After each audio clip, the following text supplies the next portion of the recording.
Assalomu alaykum bolajonlar. Sizlar bilan qiziqarli musobaqalar o'ynashni boshlaymiz. Demak kim boshlashini mana buni olamiz. Kimni katta bo'lsa o'sha boshlaydi. 2 1. Demak Muslima boshlaydi. Olib qo'y buni bu yoqqa bo'ldi. Demak bitta olib buni qilaversin. Ol. Demak nechi? 5. Demak 4. Rahmat. 1, 2, 3, 4.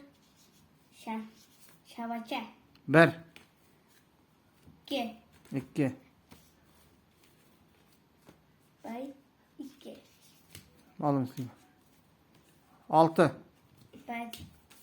Vay, ini kau baca tadi. 2, 3, 4, 5.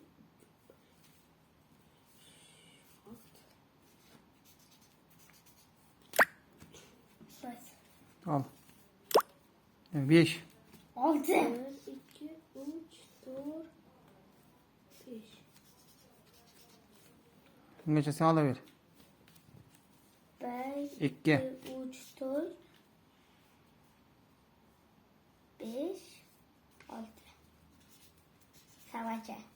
2 miydi? Hı. 6 1 yana. 2 6. 1, 2, 3, 4, 5, 6. Şavaça. 6 Vay. 1, 2, 3, 4, 5.